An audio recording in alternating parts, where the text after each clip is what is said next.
What's going on YouTube? My name is Jason and today is a Saturday afternoon. Uh, I am placing some watch at this book that almost all watch enthusiast has, A Man and His Watch. I have read a few pages and I guess it's going to look nice on the bookshelf and on this table. And I'm joined here with my Nightcore watch, the I can't see here, the MH12 GTS Nightcore, USB chargeable, as well as this Victorinox knife that I used some time ago. Many tools, the usual standard Swiss Army knife, as well as today we have something pretentious as well, the Cheetah single grain Japanese whiskey. I bought it at Don Don Donki because I ran out of Balvenie 12 years double cask. It's really not to my liking, and I think it will take a longer time to finish this bottle over the next maybe few months. So what I really want to talk about is the how my tastes have changed. So the best way is to see in terms of what were the watches I had before I started buying watches more aggressively. So I start off with this Casio Edifice chronograph, timer, whatever you call it, with a fixed bezel. It was a gift, and I was wearing it for some time. Oh no, I have the SBGA 211A on my wrist. Let me just put it one side first so I can show you.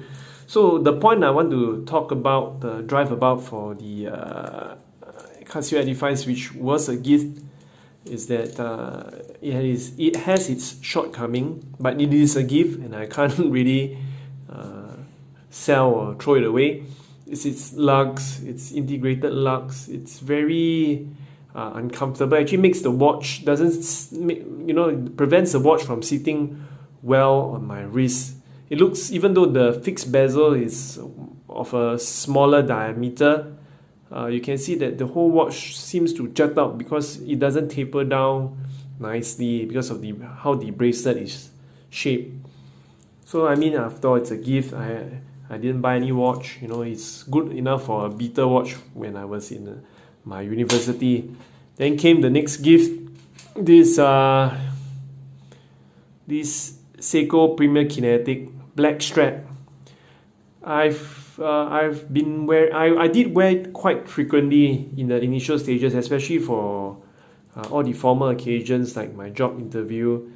Yeah, you can see it is a bit bigger because of the way the case size is just nice, but the lug to lug makes it stand out. And previously it was on a supplied deploying clasp, so that you don't see all the gaps between the strap and the watch.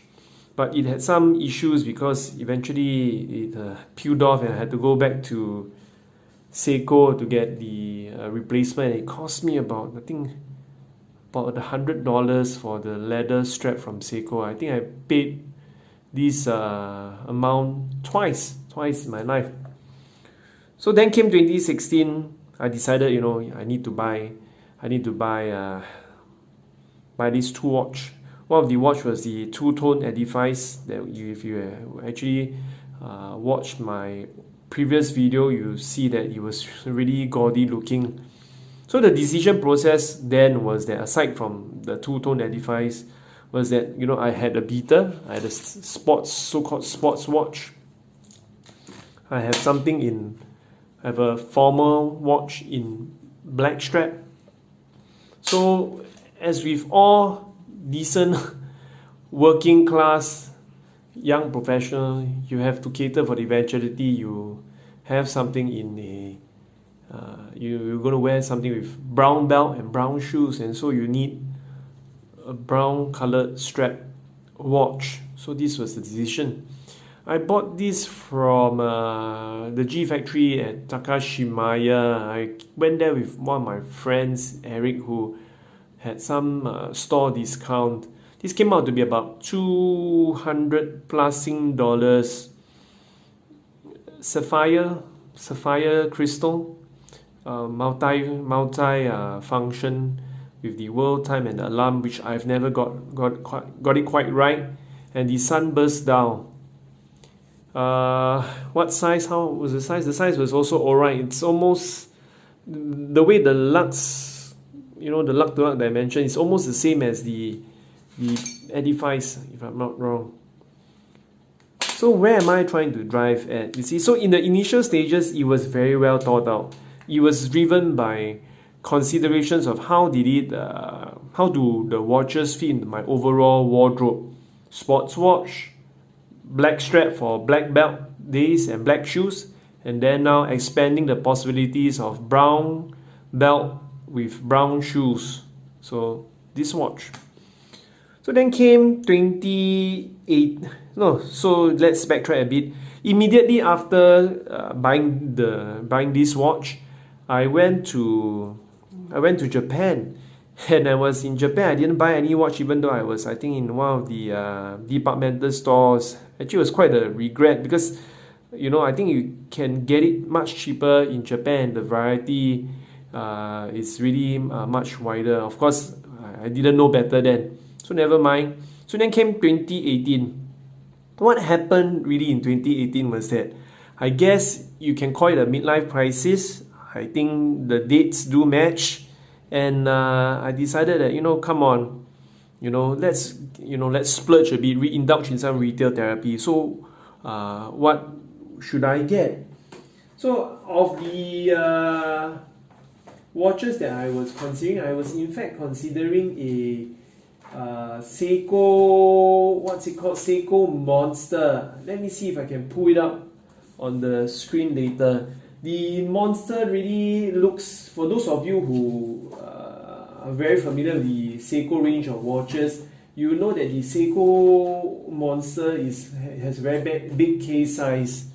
Let me see if I can find this brochure that I took back from the departmental store. So the good thing, so it really looked very different. And then I think when I was in one of the shops at Bras Basah, the pricing was about maybe $600 to $800. So I was considering that until I went to somewhere in Bencoolen, because I was there with my friend Eric, who is quite aware of where to buy affordable watches in Singapore. So I was there and this caught my eye. So anyway, the SBDC 041, the Transocean, caught my eye because it looks just very different from most of the Seiko divers. Black PVD coated steel bracelet with the rose gold, I think it is the rose gold casing. I didn't know at the point that it had a ceramic bezel. I didn't know at the point it had a ceramic bezel because I didn't really do much research about it.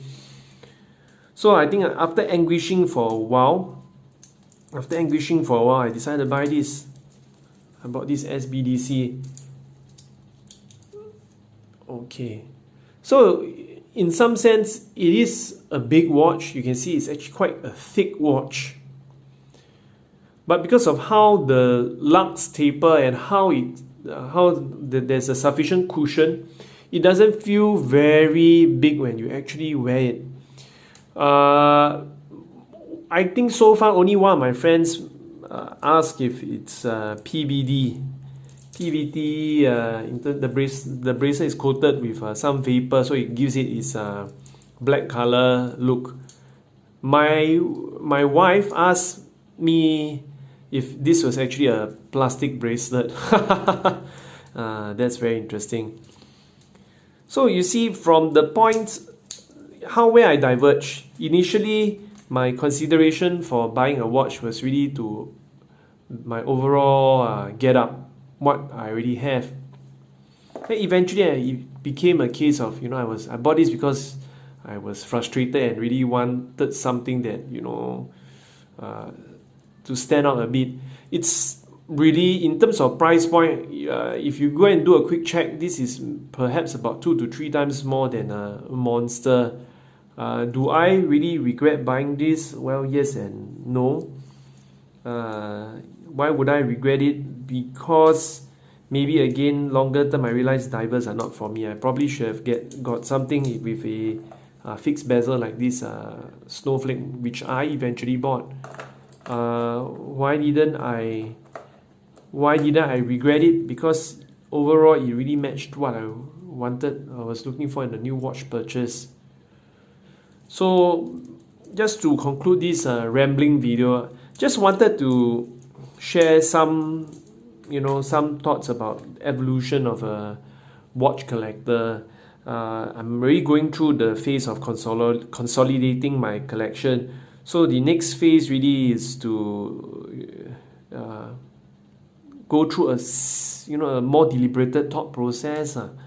How it fits my overall style, my lifestyle, and my body shape. As you can see, my wrist is much slender than most divers will allow me to wear. So I hope that you will share me your thoughts on what you are planning to buy, or you have any objections regarding my comments about this whiskey. Just do put it at the comment section below. I will make another video soon about watch reviews about maybe this SBGA 211. I've been having it for about 6 months, wearing it quite a fair bit, and maybe the other watches in my collection. So I just hope you stay with me, like, share and subscribe to this video. See you in the next one.